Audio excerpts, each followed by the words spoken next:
सुप्रभात मित्रों। आज जो हम टॉपिक पे बात करेंगे वो है कंबसन कंट्रोल।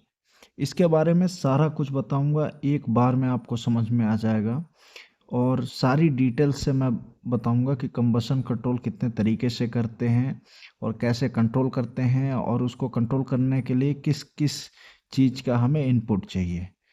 बहुत ही इम्पोर्टेंट टॉपिक है, तो चलिए स्टार्ट करते हैं। सबसे पहले जानते हैं इसमें कि हम कंबसन कंट्रोल ही क्यों करते हैं।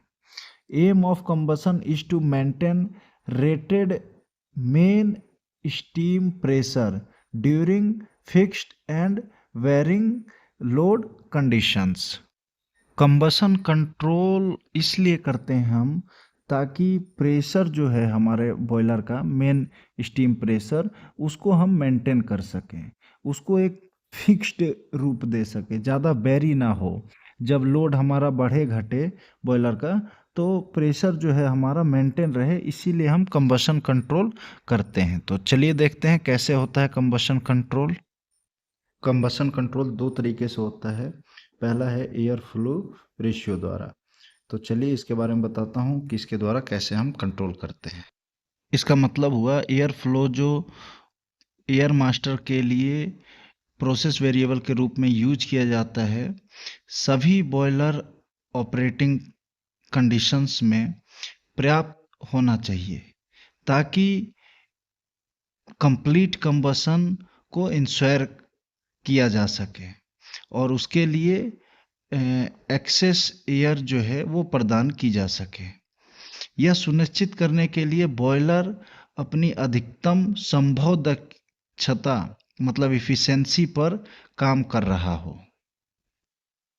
हमें एक्सेस एयर किस अमाउंट में चाहिए वो वेरी होता रहता है, किस पे फंक्शन ऑफ लोड पे और टाइप्स ऑफ फॉइल्स जो हम ईंधन यूज कर रहे हैं। लेकिन ज़्यादातर केसेस में एक्सेस एयर हम ज़्यादातर प्लांटों में 20% टू 25% लेते हैं फुल लोड का। तो ये समझ गए आप एक ट्रिक कि हम जो है पहला कंट्रोलिंग कैसे करते हैं, एयर और फ्यूल का रेशियो लेकर। और एयर और फ्यूल का जो रेशियो लेते हैं हम, वो कैसे हम कंट्रोल करते हैं, तो हम ये मान के चलते हैं कि कोई सा भी ईंधन हो फुल लोड का, जो एक्सेस एयर हमारी यूज होगी वो 20 to 25% होगी। तो ये पहला तरीका हो गया। तो दूसरा हम कैसे कंबसन कंट्रोल करते हैं, वो करते हैं ऑक्सीजन ट्रिम कंट्रोलर के द्वारा। इसका पहला पॉइंट आइए हम लोग देखते हैं। The oxygen trim controller is responsible for controlling the boilers excess air. तो ये जो ऑक्सीजन ट्रिम कंट्रोलर है, ये रिस्पॉन्सिबल है बॉयलर का एक्सेस एयर को कंट्रोल करने में। आइए इसके बारे में और सारी चीज़ें जानते हैं। This controller will compares the oxygen content of the flue gas and accordingly generated an output that will cause adjustment to the remote set point of the FD airflow controller। ये जो कंट्रोलर है oxygen trim controller, ये compare करता है oxygen contents जो flue gases में हैं उसको कंपेयर करता है, उसके अकॉर्डिंग एक आउटपुट निकालता है और वही आउटपुट रिमोट सेट पॉइंट बन जाता है एफडी एयर फ्लो को कंट्रोल करने का। समझ गए? आगे देखते हैं। The action of oxygen trim controller will be discounted anytime if the air and fuels are cross limited or if the boiler is operating below 60% of MCR। Oxygen trim controller को किसी भी समय छूट दे दी जाएगी कार्रवाई की अगर एयर और ईंधन क्रॉस लिमिटेड हैं या फिर बॉयलर एमसीआर के 60% से नीचे ऑपरेट हो रहा हो। एमसीआर का मतलब होता है मैक्सिमम कंटिन्यूअस रेटिंग। अगला पॉइंट है, it should be noted that oxygen content in flue gas is one of the most important variables to be monitored during the operation of boiler. A low content is indicative of fuel overfeeding into combustion chamber. An alarm will be initiated to warn the operators when a low oxygen condition, typically less than 2% O2, is detected. इसका मतलब हुआ कि जो flue gas में जो contents हैं oxygen के, वो सबसे इम्पोर्टेंट वेरिएबल्स होते हैं हमें मॉनिटर करने के लिए। जो ऑपरेशनल बॉयलर हैं उसमें मॉनिटर करने के लिए सबसे इम्पोर्टेंट कंटेंट होते हैं वो।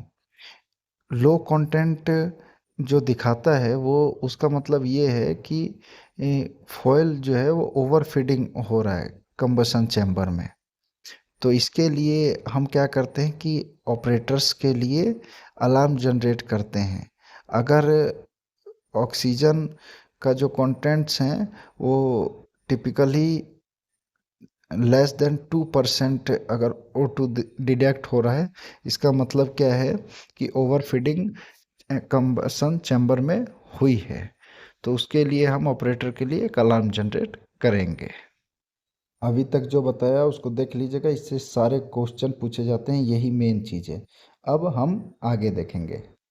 FD air flow signal from transmitter FD draft FD 401 sent to the airflow control FIC 401 as a process value.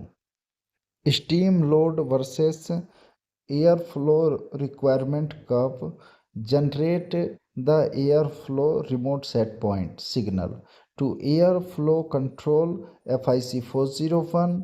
On the other hand, the output O2 analyzer signal from transmitter 8401 is sent to the oxygen trimming control AIC 401 as a process value.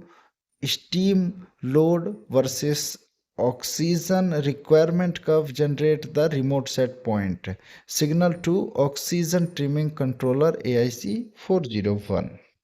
इसका मतलब हुआ कि transmitter FT 401 FT air flow signal को PV process value के रूप में air flow controller FIC 401 को भेज देता है।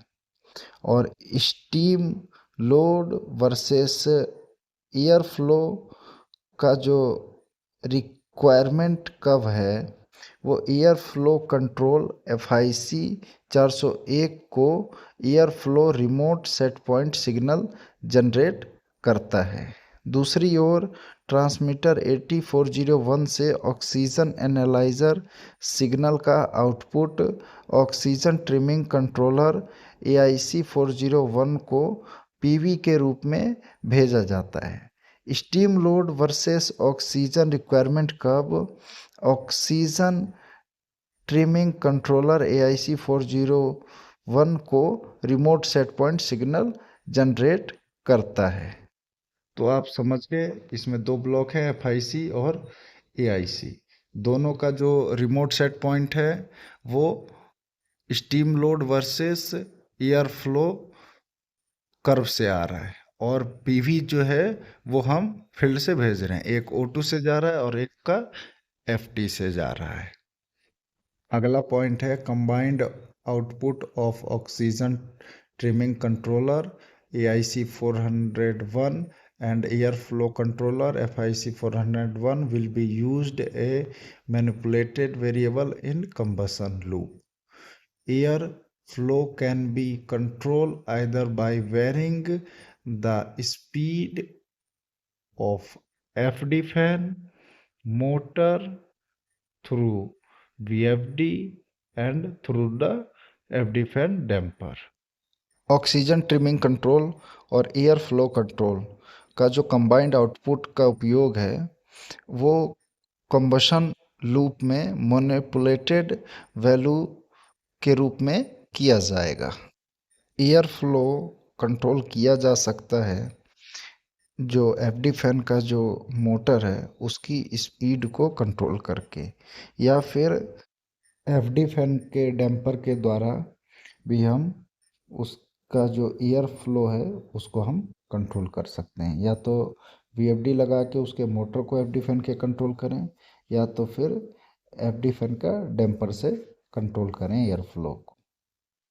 अभी जो मैंने बताया बिल्कुल प्रैक्टिकल चीज़ है, ये आपको ध्यान रखनी है, क्योंकि कोई भी पूछ देता है कि जो एफडी फैन की मोटर है वो कैसे कंट्रोल होती है, उसका क्लोज लूप जो बनता है उसमें क्या क्या यूज करते हैं, तो आपको बताना है एफआईसी, एआईसी, जो भी मैंने बताया इनपुट क्या लेते हैं किसका कैसे, ये सब आपको ध्यान में रखना है। कंट्रोलर एफआईसी 401 जो है वो रिवर्स एक्शन में काम करता है। कंट्रोलर एआईसी 401 जो है वो डायरेक्ट एक्शन में काम करता है। और सीडी जो डैम्पर है 401 वो एयर टू ओपन काम करता है। एयर टू ओपन का मतलब हुआ कि जब एयर रहेगी आएगी तभी डैम्पर ओपन। ये वीडियो अगर दोस्तों आप लोग को अच्छी लगी हो तो चैनल को सब्सक्राइब कर लीजिए, वीडियो को लाइक करिए और कमेंट करके भी बताइए वीडियो में कि आप लोग को कैसा लगा। फिर मिलते हैं नेक्स्ट डे नेक्स्ट वीडियो पे।